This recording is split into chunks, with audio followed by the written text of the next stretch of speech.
It's time to get your pulls. Going to the comic store. Time to get your pulls. Better get those bags and boards out. Better get those pulls at the pottyhumor.com. Yeah.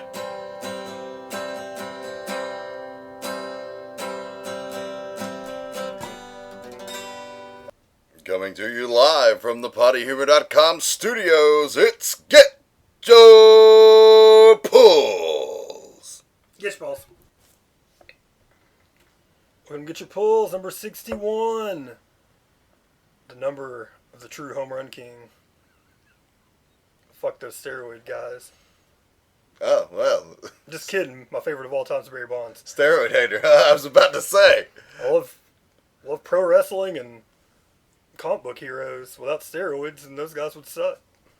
Fair enough. But anyways, it's Muji. It's Dan. And we're back. We're talking about comics. As all the sports will talk. Yeah. We got some news. We got some things that shouldn't be news but have become news. Just due to people having too much time on their hands. And we got our comics to talk about. But we'll start out with the first. The news that's become news. It isn't news. Which is the reaction to this week's Fat Man on Batman podcast. A podcast we've recommended a bunch of times on here. I'm sure if you know this podcast exists, and you probably know of Kevin Smith's Fat Man on Batman, probably a fan of it. Actually, little known fact, Muji's a huge Big Brother fan. Didn't have a favorite to root for this year. Then somebody name dropped how he loves Fat Man on Batman on Big Brother. Instantly my favorite competitor. But that's... I could do a whole pod about loving Big Brother, but this is the place. But anyways, podcast that we love. Grant Morrison came back on, one of the best guests that comes on the show there, talking about all of his favorite Batman stories. That was the main thing. Of course, he talked about a billion other things, because that's what happens on any Kevin Smith podcast. If there is an itinerary, it is not stuck to in the least. But he had a really interesting theory on the Killing Joke, which is something crazy, that just something I've never thought of, and no one I've ever talked to thought of. No, me either. And unfortunately, my copy is loaned out right now, or I would have immediately read it and tried to figure out if I thought it was true or not. But he has the crazy theory that might not be so crazy, that he is not even just believes, he's 100% without a doubt, like, Batman kills the Joker at the end. To which Kevin Smith, of course, is like, huh? You know, and he's like, Grant Morrison's like, yeah, it's obvious. He's like, no, he definitely kills him. He's like, it's brilliant because we're 30 years in and nobody's ever talked about that. He's like, I've thought it since the day that I read it. He's like, it's just one of those things that I thought somebody would figure out. And I thought, somebody would ask Alan Moore. He's like, but nobody ever did. So since we're talking about it, he's like, think about it. He's like, Joker's laughing. He's like, Batman's laughing. And of course, Kevin Smith's like, yeah, I know a lot of people, like Walt Flanagan, hates the end of the book because he's like, they're both just laughing and it ends. And Morrison's like, yeah, I know a lot of people that do that too. And I always tell them, like, that's not the end. He's like, think about it. They're laughing. They're both laughing. Batman's hands are around his neck. They're both laughing. He's like, and then suddenly the Joker's laughing stops, and there's another panel, and then the book's over. He's like, and it's called The Killing Joke. He's like, it's been taken into canon, but it wasn't meant as a canon book when it came out. It was an Elseworlds tale. Exactly. Now, of course, it's obviously been brought into canon. I mean, they made, Barbara Gordon crippled in the DCU shortly after, so they made it a canon tale, but that's Morrison's 100% convinced that he wrote that as like the Joker's Dark Knight Returns. It's like the last Joker story. He said, if you look into like all the wording of it, it's the Killing Joke. He's like, he's killing the Joker. He's like, it's his last tale. And then, there's not like a sound that says like he broke the Joker's neck or anything, but that's Morrison's 100% convinced. Which is a crazy way to look at it, because if you look at it that way, that book is a whole different book. Yeah, it really is, and I've never thought of it that way, but I do think that's a at least a brilliant thought to just make people, to make the wheels turn and make people really analyze this thing. But so very cool. What we're more talking about today, because, Kevin Smith and Grant Morrison, they talked about all the ins and outs of it. You can hear it all there. We're talking about the internet reaction. Jesus. Wow. Wow. It instantly, I've joked on here all the time about the no news that comic websites have to put up. And I guess, like I said, they probably have a certain amount of content they're forced to put up every day. So when things aren't being announced, they just have to, find something to report as news. I'm sure they have quotas on the certain amount of news or whatever. But they, yeah. First of all, almost every single website reported it. Like on Twitter, you couldn't miss someone retweeting, bleeding cool, Grant Morrison's controversial killing joke, thoughts, blah, blah, blah. And a lot of the people were so mad. They were like, that would just fuck Batman over if he killed the Joker. Like, if that's really what, the intent of the book was, then fuck Alan Moore and fuck Grant Morrison for ever thinking that was it. Or the people that are like, oh, you guys are so fucking stupid. That's so fucking, it's clearly not right. You're fucking morons. Yeah, it's like, fucking Grant Morrison's full of shit and overrated hack, blah, blah, blah. You got a lot of that really angry reaction. It's crazy because, it's a wild thought to think that undisputedly one of the top 5 most important Batman writers ever, that his opinion might be a little more informed than yours is, and it's just an opinion. That's it too. He's not the Batman Encyclopedia, but he's really smart about Batman. Alan Moore. No, he's not Alan Moore. Alan Moore is the only person that can tell you. But also, if you haven't heard the interview, there's also, there's a little bit of he also had a little bit of a clue. The gentleman who was on my head, who drew the Killing Joke? I had it on the tip of my tongue. Bolin, I think, was his last name. Is it Michael Bolin? Maybe, yeah, maybe. Something Bolin? Yes. Grant Morrison said he said something to him and he wouldn't tell him for sure, but he said that, he asked him and he said Bolin was like, and gave him like a huge grin. He's like, that's interesting. Nobody's ever said that before, Grant. Like Morrison was under the impression that Bolin was under the impression that the Joker died. So that gives like a little more legs to that, which it's nuts that, how crazy is it? It's taken 30 years for somebody to even think that was possibly the ending. I'll be interested to see if Alan Moore responds, because he's in pretty much any time he's been asked about the Killing Joke, he shits on it. He says it's one of his least favorite stories that he ever wrote. He's not a fan of his writing in that. He's not really a fan of the characters. Like, he just shits on it. It makes sense because he, wasn't taking any of like Disney's beloved characters and making them into porn stars, so I'm sure it wasn't artsy enough for that fucking asshole that he is now.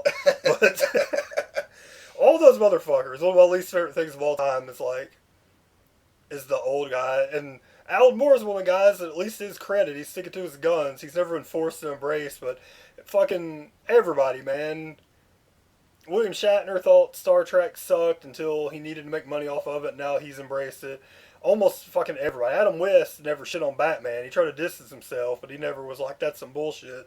But almost hey man, we're from wrestling. Come on, that's the king of the bitter old fuck. Yes, it's the original home.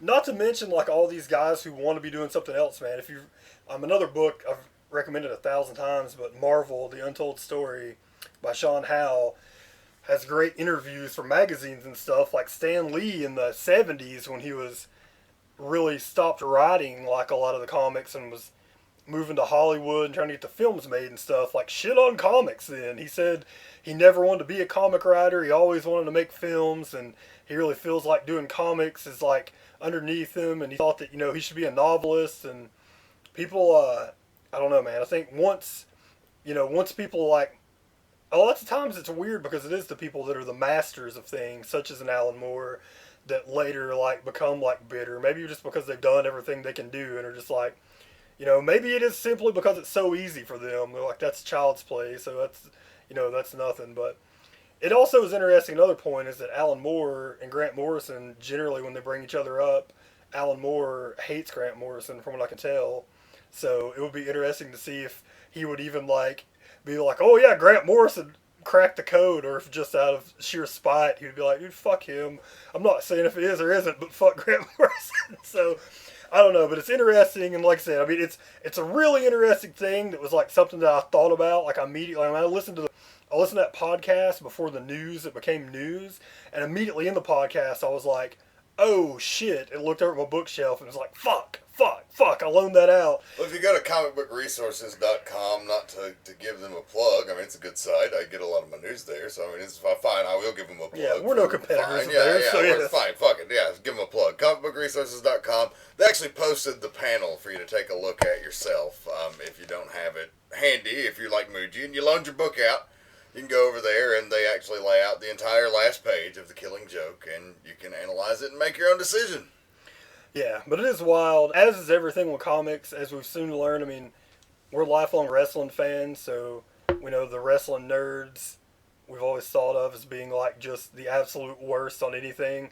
The comic people are just as bad, maybe worse, on just immediately, anytime something is announced or changed, they try to, it's like an argument must start. It can't just be like, that's something crazy to think about. Like, that's his opinion. That's a crazy opinion to have. That's fucked up to me, because, like, okay, I go to Dragon Con, like, every year, fucking huge party, like, nothing but nerds. You will meet 500 people there. You might run into 2 dicks, you know, but you can go up to a bar and talk to a fucking Cyclops or a Jean Grey or whatever and fucking just be like, hey, what's up? I like the X-Men. Let's talk about comics. They'll fucking sit there and talk about comics with you and be cool and laid back. Those people on the message boards, get out. There's a whole community out there. I guess it's a bunch of fake nerds that you don't want to associate yourself with. But they actually are cool. But you know, like, where is this fucking deep-seated rage coming from? I understand nerd rage when you get fucked over because you're in the nerd minority. I understand that. I've been a victim of it. But fucking let go, man. Let go. Smoke a doobie. Rub one out. I mean, that works too. You know, if you can't get a chick, I know that cliche is not really modern now to the comic world because of all of the... It probably never was. That was just something that you saw in a movie one time and just became everyone's thought. Right, it became the stereotype. But you know, if you can't, if you are one of that vast minority, then go rub one out or do something. But fucking seriously. Is there such a thing as a vast minority? In Dragonese there is, pal. Yes. That's the same thing as like...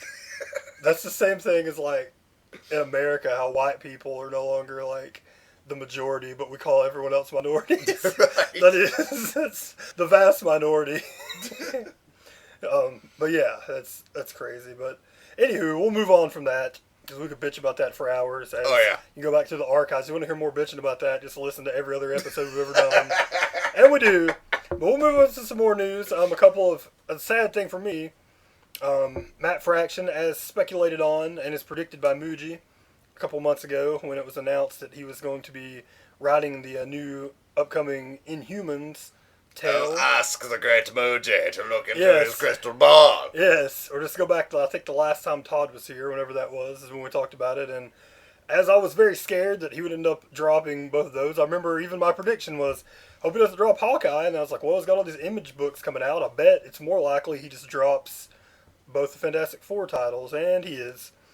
And it's a bummer, because I'm going to review Fantastic Four later, and he didn't write this, and there's already a huge drop in quality, so it sucks, because FF was definitely one of my top 5 superhero books that was out right now, and now that's a bummer. I mean, Inhumans may end up being awesome, but it still sucks that, you know, these books that have been going on for a year that I was into and have really only had like a story piece. That's one thing about them. Like, they've been fun, but the Fantastic Four story seems like it's just starting. Like, it seemed like it was a tale that, like, I've liked it, but it's one of those that you, like, figured you'd have to judge once it's all over. Well, he's not writing anymore, so you're not going to see, like, how it was going to turn out. So that's a bummer. And then a couple other things that happened for Marvel. Based on November solicitations, it looks like the Ultimate line may be ending. Each one of the Ultimate books doesn't have like a regular books that month. They all have the beginning of events called Cataclysm. You've got like Amazing Spider-Man or Ultimate Spider-Man, Cataclysm Part 1. I think they're all either 4 or 5 part tales. Ultimate Spider-Man, X-Men, and Avengers all have their own books, so they'll be the ones that And they have their, I guess the event is also called Cataclysm. Well, Hunger is what is the miniseries that's leading into that. Galactus from the main world, from the 616 universe, has now appeared in the Ultimate Universe and is apparently going to eat that motherfucker. Yeah, and there's another, after Hunger's over, they've got another event coming out. Maybe it's the main event's also called Cataclysm, I'm not sure, but they got a big event coming out that's all about Galactus as well. So, and some of the solicitations make you think that it may be ending, because you get one of the solicitations simply says Miles Morales goes to the 616, and then the solicitations for Superior Spider-Man from that month both say, something so crazy happens we can't even show you the cover, so they won't even give you a hint. So it seems like the most likely scenario is Miles is coming over, and he's probably going to go at it with Doc Ock, which also makes you think he's probably going to win and unseat him and become Spider-Man for the regular period. And I believe, while we're rubbing our own backs for commendation on predictions, I predicted that not on the air here, but in my kitchen before an episode. Yes. Muji will attest to this. I think we've talked about it on the air before, but yeah, we didn't go in full out prediction. I mean, that's been my prediction all along, and it looks like it's coming true. Yeah, it looks like it's going to happen, which is whatever. I'm sure they could do some good stories. I'm not under the idea that, like those things are fun. Like, as an example, I wasn't reading comics, but going back and reading them, reading the collected editions. When Dick Grayson was Batman, that was awesome. I mean, they had great stories when he was Batman, but you knew eventually Bruce Wayne was going to come back, and I think the same thing will be with Spider-Man. Sure. Some people, really the people that want to show themselves as being the progressives online, and a lot of the comic book sites are like, they should just make Miles Morales that and never bring Peter Parker that back. It's time for a change. And it's like, they're not going to do that. That's not realistic, because Peter Parker is worth a bunch of money, so he needs to be alive because he's going to be in all these movies.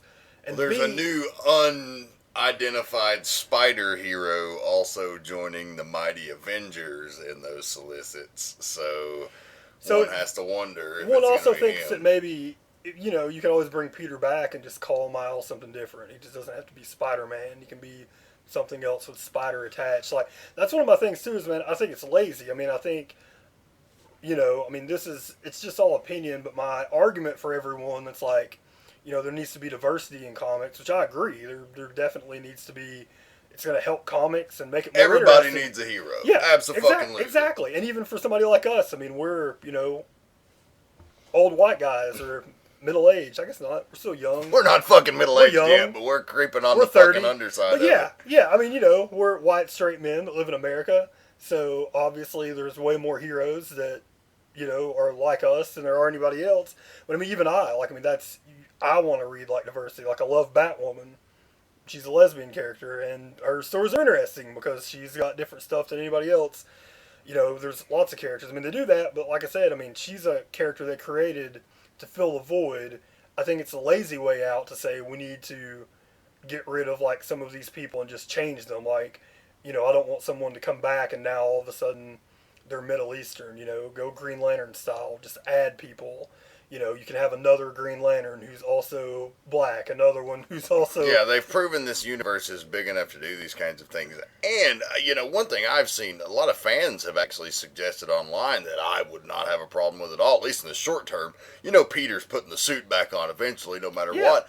But when he comes back, let fucking Miles be Spider-Man. Let Peter go have the life that he wanted to have and do the Batman Beyond gimmick where he's not old Peter Parker, but he takes on a mentor role to the kid. Yeah. He gets him over for a while. And he's eventually going to step back in. Right. It's going to happen, but I think that's a great idea. That's the perfect way to do that. And you can let Miles have his moment in the sun, and hopefully that time gets him over to where he's popular enough to where people want to buy his books if he's the character that's going to stay. And you can just come up with a new name that has Spider in it. It's not hard. There's a billion different names you could just call him that just isn't Spider-Man. And not to mention, too, Peter Parker is the character that, just based on, his backstory and everything, and Marvel is the one that I like the best and that I can identify with the best. So there's also the double thinking of, we need somebody different. It's there's a billion people who really identify with Peter Parker that you're like, well, he's gone, what are we supposed to do? Like, he's the one that, that I closely enough, identify with. So, I mean, he'll be back. I mean, I think it's foolish to think that Peter Parker won't be back and be Spider-Man eventually. But if they're going to make Miles Morales, the 616 Spider-Man for a while, that's fine. And then a bunch of people are going to bitch when Peter Parker comes back. I can already see it because it's a cycle of bitching. Because it's just a matter of who's right. The people that are like, just let Peter be dead. We need to be progressive. We need, we have this icon of diversity that we're going to bring in, and he's Spider-Man now, and everybody got to have Peter Parker for 50 years, so let Miles...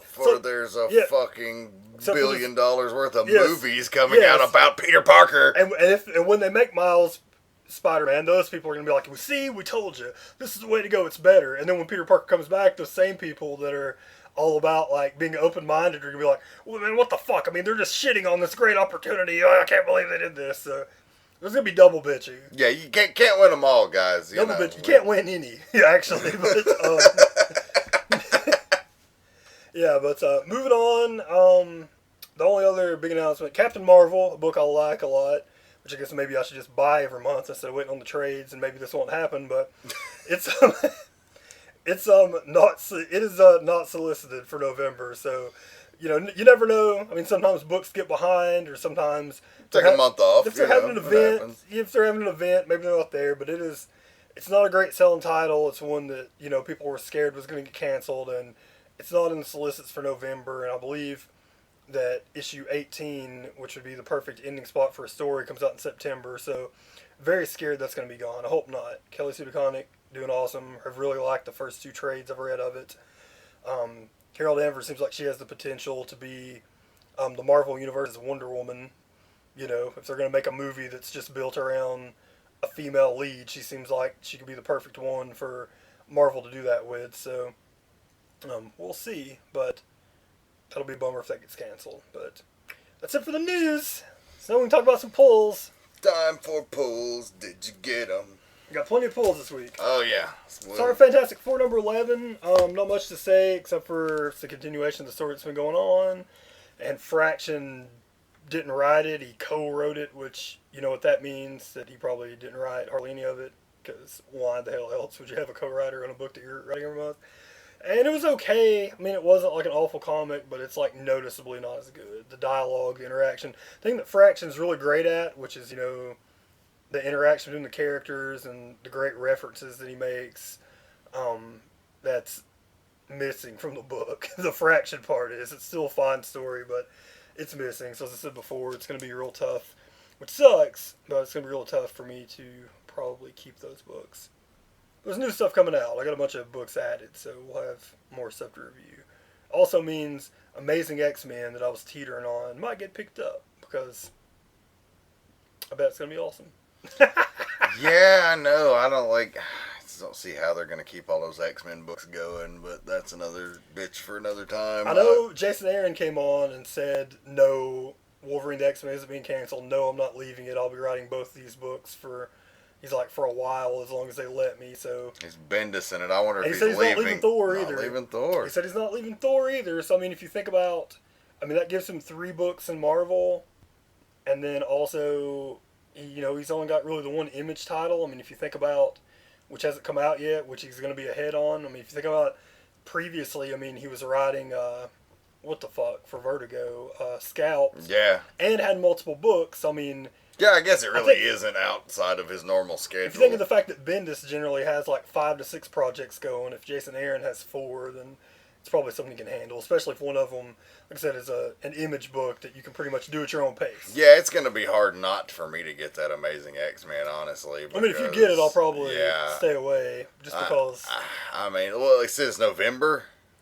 It is November, yes. Number 1 comes out in November. I should have room on my pull list and in the budget at that time, so I probably will, just because, everybody knows Nightcrawler, one of my favorite characters of all time, really resonates with me on many levels, so I'm looking forward to that. Yeah, Jason Aaron, one of your favorites, so... Yeah. Friend of the pottyhumor.com network. That's right. You can check out our interview with him over at the Midnight Black Mass, returning this month. Yeah, absolutely. Which brings me to books that have been gone for a while. Jump over real quick. Jumping Companies mid-review, crazy. Jumping over to Saga, because it was a good segue. Saga has returned. Saga, which my copy has a small bend on it. Unless my comics aren't in perfect shape this week. That happens every once in a while. My Infinity was pretty damn banged up. Well, my Fantastic Four is like, feels like it got bent to shit, so, which is whatever, because Fantastic Four number 11 is never going to be worth like $1,000, so I don't care. But yeah, the comics, I trust the guys at the comic book store, but I don't trust their UPS guy, so it's every once in a while you'll get some of these. It definitely, because I looked on the shelf and every single Saga book had the same bin, so that's got to be, it got fucked somewhere in the delivery, so, but yeah, my comics aren't perfect. Even my Batman is not in perfect condition, so it sucks, but whatevs. Doesn't mean I'm moving to digital, motherfuckers. Means I'll probably just rebuy some of these if I have to, like an asshole, but, Saga number 13. Saga's back after a hiatus. It's pretty cool. We saw last month. It's ended with our main characters found an author that had written a book that basically was which is basically why they decided to break out on their own. If you're not familiar with the Saga universe, the story really deals with, I guess, what you consider X-Men style racism, where the different races aren't supposed to interpopulate with each other. Not just, different colors. Yeah, it's a very Romeo and Juliet meets Star Wars meets porn. Yeah, exactly. Except for, in this case, it's not the stupidity of, like, old school The World, where they're, like, black and white people shouldn't. In this one, it's, people with horns on their head shouldn't... Marry people with wings. Shouldn't fuck people with 9 eyes. Yeah, exactly. But, of course, it happens. But anyways, if you were a story... our main characters have a baby, and they're on the run. The story is narrated by the baby. Yes, it is. You get double. I mean, you get the narration from the baby that's always like in its own text. It doesn't have bubbles or anything. Then you have the whole story that goes through like your normal comic book ways. So in reality, I mean, you could really read just what the baby says or just the dialogue and probably get almost 2 different stories, which is kind of crazy. But yeah, main characters are hiding. We saw last month they were hiding with an author who wrote a book, which was the thing that basically caused them to stand up to the rules of their society and break away and run off together. And this month is actually, it's almost like a prequel to that last episode. Like it shows them hiding in the house and stuff, and it shows how they first met the guy who wrote the book. And it's pretty good too, because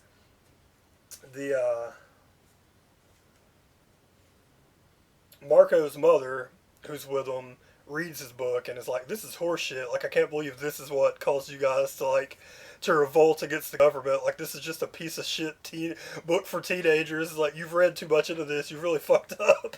It's like, this guy's a hack. So it's really good because, I mean, that's great because I often see that. There are many books out there that people, aka the Hunger Games, that people tell me the thing of, which I like the movie. It was entertaining, but it's an idea that's like, to me, is like an idea that's not original, that I've heard 1,000 times, and I really like. I mean, like, I like, it's a good story, but I like the people who really love it. I'm like, dude, it's the reason that the movie made so much money is because people want to see which dude the girl picks. It's not as deep as you think, and it was written for teenagers. Well, a lot of people read that book and are like, dude, this is some really deep shit. I don't see it. So that was I liked her take on it, the mom's take on it, where this book that had caused her son's girlfriend to go across the galaxy and try to revolt and seek out this author, and she was like, he's a fucking hack. Like, this is just some really bad writing. Like, I don't understand. Thought it was good because it's good. It shows the difference that people can have when the totally different take that people can have from reading something, which is very often 100% completely different. But yeah, Saga's back, and it's good because it's always good. So glad it's back. Moving on, Wolverine and the X-Men, the Hellfire Saga, part 4 of 5. Almost there, man. I've been loving it. I haven't read that issue yet, but I hope it's awesome. Yeah, we're one away. It's cool. I won't spoil anything for you. It's really not big spoilers. I mean, they're fighting. See, the last time Wolverine and company had made it to the Hellfire Academy, And a lot of this is just a big fight, and of course, it's a lot of mental weaving in and out, with the Hellfire Academy trying to plan, how they're not going to get fucking demolished by Wolverine and company. So that's a lot of it, but it's really good, and I'll be interested to see what happens in the next one. I move over to Nightwing, number 23, Nightwing in Chicago. Our last one, you saw Prankster had Nightman fucked up, or Nightwing, not Nightman. Nightman. I wish Nightman would show up. That would be great. But, Nightwing, it's the wrong city. It's in Chicago. That'd be in Philly. But Nightwing is, of course, he gets away. Spoiler alert. Prankster doesn't kill him. But it's really good.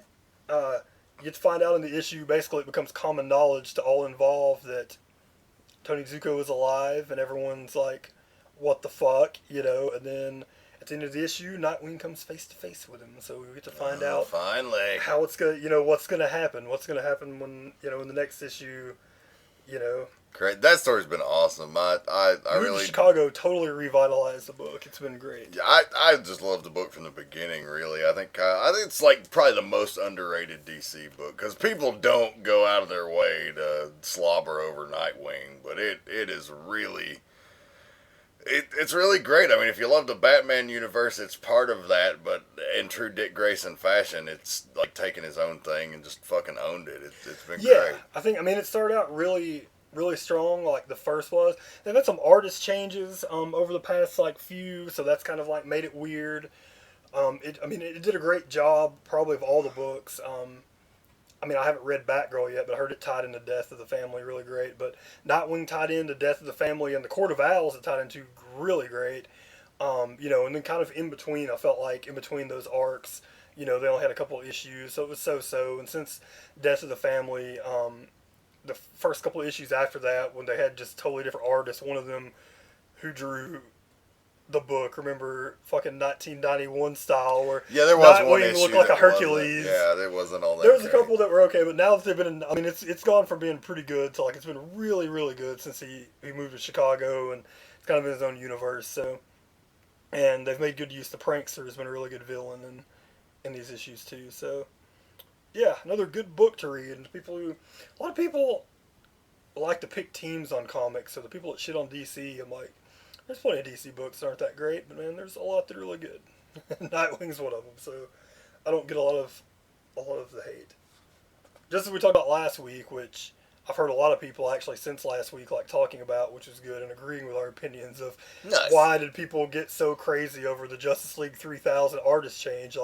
Yeah, it sucks for the dude, and if you're his friend, it sucks, but why are people oh shit, somebody got let go of their job? It fucking happens in all jobs. Over to Batman number 23. My favorite book for this week. You can see it looks like a slinky. One on the cover of it. Another one of my awesome and shaped comics from this week. What the hell? I don't know what happened, man. Another one, I checked the shelf and they all look this way. So either at Diamond or at UPS, these things got fucked up. But it's like they're letting them sit in a fucking hot sauna or something before they. Yeah, I don't know. But I have a near mint run of Batman that's no longer near mint, motherfuckers. But that's the nerdiest thing I'm going to say today. But this week's really good. It's a story that was inevitable to tell. If you remember last month's issue, Bruce took a tumble down into the old Batcave, the future Batcave, into the well, as he does. And basically there's 3 different stories going on. Was in the well, so Scott Snyder really does a great take on the story and adds in a bunch of stuff that you wouldn't think of. There's a story where Bruce is laying in the well, he's thinking about previous things where he's talked to his parents, and there's current 0-year Bruce, who's also for a different reason is injured and can't figure out where to go, which is great. And you get to see a whole bunch of the Riddler in this issue also. And kind of get to see where he's, going from. This is, as anything, is proven to be a Riddler origin. Because right now he's just Edward Nygma, and he's just, the scientist asshole that, is really smart, but is also his current employer can tell is a freak, and he doesn't, need him to, he knows he's going to fuck things up. So, Anyways, it's really, really good, and it ends. The regular story ends with an iconic Batman moment that I'm happy that they left in, that they didn't change. Where, I mean, obviously we haven't seen him in the Bat costume yet, and this is the issue where, decides he's going to be Batman, and you get to see an awesome, great take on a classic, iconic Batman scene, so it's cool. Sweet. And then the backup is also really cool, drawn by old Raphael Albuquerque. So, and it's Bruce training to be, training in Asia, become a kung fu master. So, it's another great zero-year book. Very cool. That's a great comics week, man. I just really got to say, some of the most enjoyable stuff I've had just all in a row. In quite a while, I flew through these, except for the last couple, and even so, they were good, but there was some excellent stuff this week. Hard to do a pick of the week, but I'm actually going to go with the minority book as far as the carriers for the pick of the week. So we're going to start over in the world of DC Comics. Start outside of the New 52. Had Smallville number 16, Smallville season 11 number 16. This is the debut of yet another famous DC character, or a couple actually, into the Smallville canon universe, and in this case, Wonder Woman. Very interesting take on her and Steve Trevor's origin. Very Smallville it up. We found out they met as children. Also a wonderful Smallville moment that, of course, we find out that Lois and Steve Trevor had a relationship previously. Yes. That's just the ongoing joke with Smallville, is Lois has fucked everybody. Yes, exactly. And Brian Q. Miller keeps it up here, so loves that he keeps it going with the fans. Interesting outfit. Wonder Woman had like a white and black outfit, very different than anything. It was supposed to be very early Wonder Woman, just like Batman. He's meeting Smallville her style in the infancy of her career as a crime fighter, and she actually comes and saves Lois in the first time she hits Smallville. Cool story, just the beginning of this arc, so we're just getting cooking and should be quite interesting. Then on to the Trinity War. Justice League of America number 7. The Trinity War continues. Awesome event. You get to see more great DC villains that you haven't seen yet. In this case, Dr. Psycho, if you're familiar with him. He's like an insane midget psychiatrist that's also like can project these murderous psychic thoughts. They have a run-in with him. You find out a little more. Muji hasn't read it yet, so I'm not going to spoil it, but Trinity War keeping going strong, and some secrets are starting to be revealed. Secrets. And very cool, very cool. The art really, I mean, the story Jeff Johns always delivers the good, but the art in Trinity War has been fantastic. This actually is co-written by Jeff Johns and Jeff Lemire. Nice. On to Marvel. Started off Deadpool number 14, actually. Deadpool.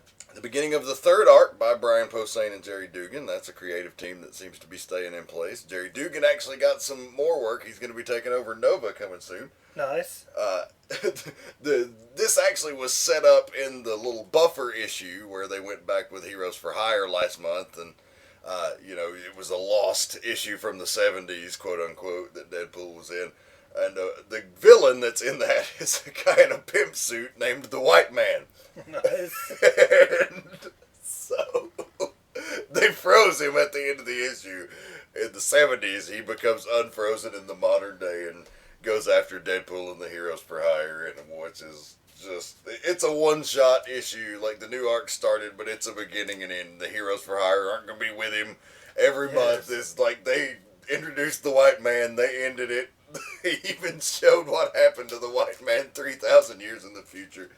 Made me fucking laugh out loud, as Deadpool always does. The Mark with the Mouth is still hitting home runs over in Marvel now. Have you read Posehn and Dugan's Christmas story that they wrote that came out, I think, last year? Something I didn't know existed. No. I saw a solicit for a trade paperback for it. Apparently, they did like a one-shot that was some sort of a Christmas time story that's just like an original tale that probably have to get now. Probably want to check that out. Yeah. I think it's something where Santa's giving up on Christmas for some reason, like in the apocalypse or something. I don't know, but it'll probably be really good. They're a highly effective team, so yeah, I would recommend checking it out, sight unseen. I'd read it. Moving along, Uncanny X-Men number 10, another good issue.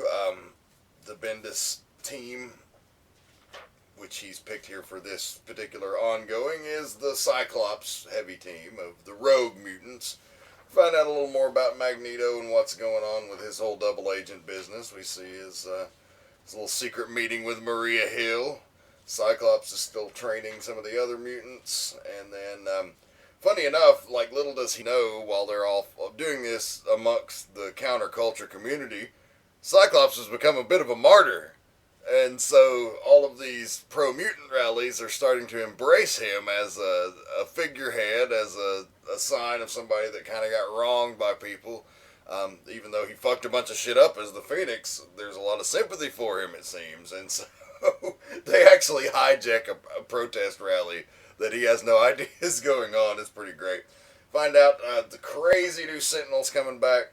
So this was just kind of a lead-in to what's going on and what's about to happen in Uncanny X-Men. But Speaking of Sentinels, you saw that awesome. We didn't talk about the leaked Days of Future's Past footage. Oh, God. Yeah. It looks epic. Fuck yeah. It looks epic. Yeah. I mean, like, I keep trying not to get my hopes up for this movie because it represents the ultimate comic movie to me. Like, it could be everything. I mean, they're doing a straight up, like, classic story. Like, this is the first time. I mean, Winter Soldier's also coming out, but these are the first times where they've just taken stories, like, straight up. And I'm sure, they're changing them some, but taking things straight off the thing and be like, we're doing this story. Days of Future Past news that came out today that I meant to include in the news earlier. Chris Claremont hired on as a consultant to Days of Future Past. Awesome. Today, by the way. Well, that's awesome. A, good for him for showing him the love, and B, also great to make sure, obviously all the characters are going to be different. Obviously this one's Wolverine coming from the future to the past to get him in it. So it's going to be a different story, but it's, to keep the same feel, keep the spirit of it. That's great. But it looks good. And also the previews, even though it's shitty footage from somebody's phone and only half the preview, it also looks like it really clarifies, like, as trailers seem to do these days, giving you like a synopsis of the movie almost all the way through. It really did a good job of like making me way less scared about all the mutants, because it does look like the first part of the movie they're going to be in the future, and then once they go to the past, it's just Wolverine and the people from First Class and a couple new mutants, and all the old the older versions and the other mutants from the previous X-Men trilogy are just going to be in the beginning of the movie, which will keep it from getting clustered. So yeah, it looked epic, and it made me way less scared about it possibly sucking. So awesome. Back to comics. yeah. So anyway, Uncanny X-Men, if you're a Cyclops fan, that's where the action is happening for his team. You got Magneto, Emma Frost, Magic, a lot of the more edgy X-Men characters, more of my favorites. So very enjoyable book still. Interested to see what's going to happen with Magneto. I still think they might be pulling the full-on villain card to back out with him at some time soon, but then they lead you like two ways in this book. Like, is he going to go back that route, or is he onto a greater purpose to try and help Scott see the light, essentially? Yeah. Like it's like learn from his mistakes. Or is he trying to maneuver Scott to become a full-fledged villain? Yes, that's another possibility, yeah. So it's really interesting. Really, really interesting if you're a fan of those characters in particular. The solicitations also, speaking of the X universe, made me a bit afraid for all new X-Men. I mean, it's something that you figure will inevitably end. The Battle of the Atom, the issues coming after the end of that, also don't give any information to solicits. And one of the covers shows Kitty Pryde sitting around where the costumes of the original X-Men are laying there, but they're not there. And so that also makes me think, if that book is like... Yeah, that book's probably gone. Yeah, I mean, if it's going to... I mean, it's at least going... It's coming... There's going to be some issues after that. There's still 2 that month, so they're going through... I think they're solicited through issue 18, but I mean, that would kind of be the point. Like, is that going to be the end of that? Well, if they send the original X-Men back, then there doesn't really seem to be a point unless they have some sort of another spin on an all-new X-Men is already covering that group of X-Men. And then Wolverine's going off an Amazing X-Men on his own with a bunch of characters, so... Yeah, who knows? Yeah. Anyway, moving on. Book I was forward to this week. Didn't disappoint. Thor, God of Thunder, number 11. Fucking reviewers, man. Another book that this month got almost average reviews on most websites, yet all the comic book creators that you respect, like Snyder came on and said it might have been his favorite single issue of a comic for the whole year. Like, the people that you like are praising it like crazy on the interwebs, and then, it's people in the reviewers like, hey, it was okay. Well, I guess if you just thought it was okay, then you just didn't get what he was throwing down. But it spoke to me at loud volumes, man. It was great, like, questioning religion and its place in the universe. Like, this comic was a fun, like, Frank Frazetta painting come to life mixed with Thor and Game of Thrones. But, like, and I'm talking about the whole arc. But really, it's another great thing. It makes you ask questions. It doesn't give you answers, but it makes you ask questions on both sides of the theological argument. And, Thor and Gore represent those. And it comes to an awesome ending. And really, he built up one of the greatest Thor villains of all time in this arc. And I think he'll be one that'll probably be remembered forever. I really hope so. He's been really great. I mean, Thor, the villains are what you make of them, but Thor doesn't have, like, a Batman-esque rogues gallery where you're like, okay, here's... No, he's got a couple. He's got Loki, the Frost Giant, Surtur, and, like, who else? Like, there's really... Yeah, who's going to be in the new Thor movie. What's the guy's name? Oh, Malekith. Yeah. And Enchantress, there's not, like, a huge gallery of people. Yeah, no, this guy could easily... Especially depending on what Loki does in the books, because especially with his popularity in the movies, and it almost led me to believe he'll be a babyface the next time he pops up in this story anyways. He definitely created what could easily be like Thor's main villain, which is really hard to do on any book that's been around for, over 40 years when you introduce a villain, just as when Snyder introduced the Owls into Batman, a book that's been around for almost 70, you're like, wow, it's like really hard to introduce like a new person that stays, and Jason Aaron might have introduced, Thor's main villain going forward. So that's takes very talented stuff. Yeah, that's top notch. And really, this almost got my pick of the week, this next book, as great as that Thor was, just because I was so pleasantly surprised. Infinity #1. Now, this is Marvel's latest event trope, and what did I say last year after Avengers vs. X-Men? I said never again, and I stick to that. I'm not getting all the tie-ins. I have one of the books that ties into it quite a bit, and other than that, I'm getting just the main title. Just the main guy. 6-part miniseries. You can't help yourself. You are an event guy. I am an event guy, and with this being like the big return of Thanos to the Marvel Universe, I couldn't really pass it up. Anyone that attended the first screening of Avengers in Hickson, Tennessee, now calls motherfucking Thanos. Just knows you like Thanos. Yeah. So I was really excited about this. It was a huge motherfucker. It's like 60-something pages probably.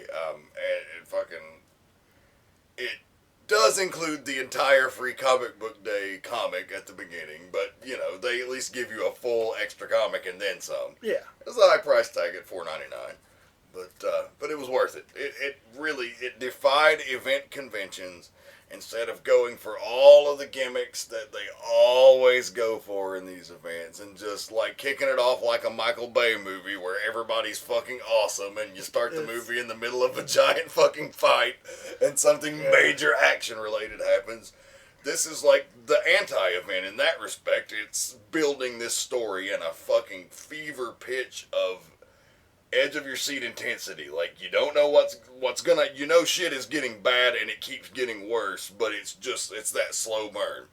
And, at the very end, all they find out is that the Avengers have to go tackle something and Earth might not be prepared to be protected without them there. And, nothing like fucking, oh, Captain America's dead, or, Yeah, that's good to hear. I'll be excited to read it. I think your opinion's in line with, it's been pretty universally loved. Everything I've seen about it, people's really liked it, which is great. The only thing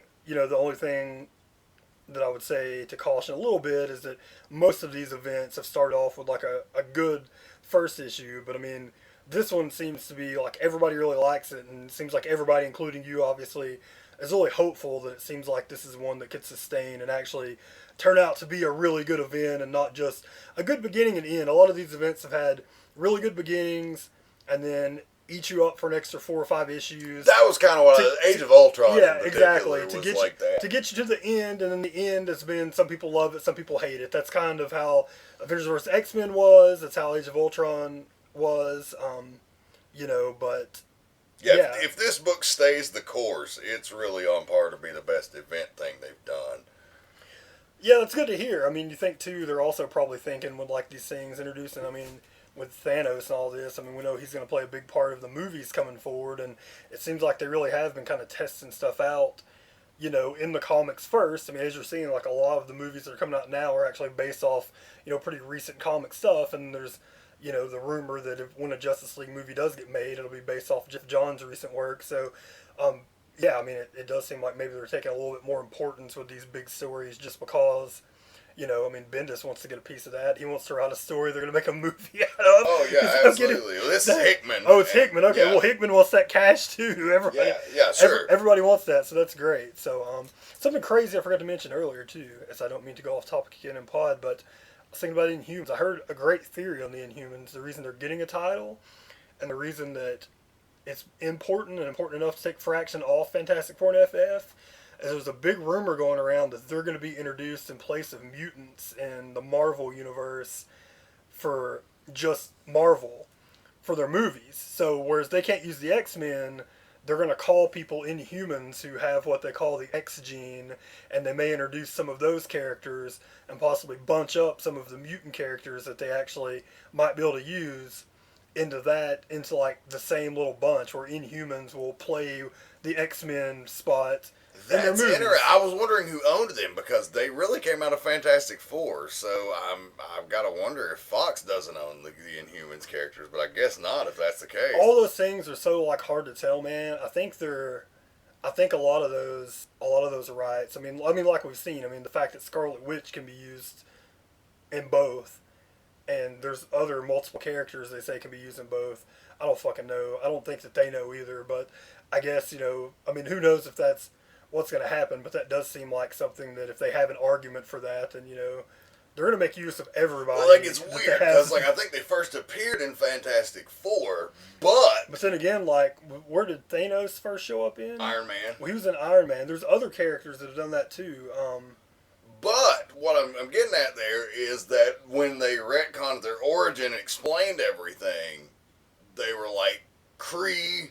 Like, the Kree had come thousands of years ago in, like, this certain pocket and, like, made it, and, like, the Terrigen mists, whatever they fucking did, caused the people that were born out of it to be, like, this human Kree hybrid. And so that is straight up owned by Marvel Cosmic shit. So, that's weird. I'm going to guess there's probably a certain amount of characters that they, like, that they had access to when they made the movie. I mean, because you think about weird stuff. I mean, Wolverine obviously first showed up in Hulk, and those rights are obviously not the same company, never were. And then Mystique, showed up Captain Marvel. So, I don't know. Interesting. But it is an interesting concept that they may try to, at least in their movie universe, take the place of mutants with Inhumans. I mean, if they want to do like a thing that goes about people randomly showing up with powers, I got to call them something. So, might as well try to take advantage of something they own a trademark too. Yeah, absolutely. Well, it's time for the pick of the week, folks. And even though the big companies hit home runs this week. I mean, they knocked it out of the park. The little engine that could still reigns supreme. This book... He's a pretty big engine now. He was once a little engine that now has been backed up with, like, fucking solid gold wheels. And yeah, no shit. He's had a makeover. But let me tell you, Walking Dead 113, the reason I love this comic book, the reason I love comic books, I mean, really it is. Just, like, God, you talk about a butthole puckering book. You talk about a book that keeps you on the edge of your fucking seat because still 113 issues in, nobody's safe. Anything could happen. They still have when they had the governor, everybody said he was the nastiest villain possibly in the history of comics, a guy with no superpowers. It doesn't seem that way. Now they have Negan. Even more nasty.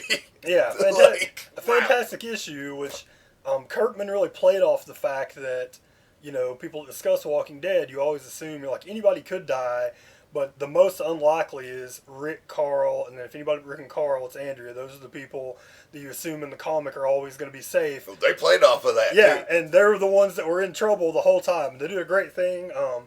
They did the great dialogue of, like, Rick and Andrea talking to each other, and Rick telling her, you know, it'll be okay, like, we don't die, you know, we don't die, and then, you know, it looks like Andrea, spoilers, looks like, you know, she might be taken out at one point, you know, everybody sees, she's having a hand-to-hand combat battle with someone in a tower, in a watchtower where she's set up with a sniper rifle. You see somebody fall, Rick, Negan, everyone there assumes it's Andrea, and then on the last page, you get a big page with her standing there saying, we don't die, and she's looking through the sniper rifle again, and it's awesome. It was great. I mean, all the characters seem to be in trouble. I mean, that's 2 issues in a row that have made you forget the fact that, like, that they've solicited that they're having this all-out war, to which, if they're having the all-out war book, then you assume that nobody's really going to die before then. Because it's going to be... You gotta hope the cavalry from Ezekiel's crib and all them gotta show up soon and try to help. Oh, I mean, they have to. But, you know, you've seen... That's going to be 12 issues and it hasn't started yet. Yeah. You know, that starts in September. So, you know, you're looking at the fact that you know already that's going to happen. But in the last 2 issues... Last issue you forgot and thought for a second maybe Negan was going to be dead. And this issue you forgot for a second and thought maybe Carl or Andrea was going to be dead. You know, and... that just shows how good Kirkman is, that you have seen solicits. You know that it's very likely that none of these characters are going to die because they have a huge story coming up, but you still, within those 20 pages, are on the edge of your seat and totally forget and are like, you know, just completely get involved with it. Yeah, it didn't matter. I read this in my living room This floor is some of at the the best coffee table. This is some of the best Walking Dead stuff he's ever done. It's certainly, since the prison, which we're talking about, issue 48 is when they left the prison. This is definitely the best stuff that's happened. It's been going on for the last 12 to 13 issues. I mean, when I put this issue down, dude, I was pacing back and forth around the house. Yeah, you immediately text me and it was like, read Walking Dead, quick. Read it now, motherfucker. Yeah, it was that good, man. I leave this episode tonight, fans, as we draw to a close, with a warm fuzzy. Like, that's what comics can do. Good stories that can reach you. I had a fucking pile of them this week, and I'm just very thankful for the opportunity to be here and do that and get to read great comics. Yeah. I think if anything we've learned this issue is enjoy the stories, don't bitch about things on the internet, and get your pulls.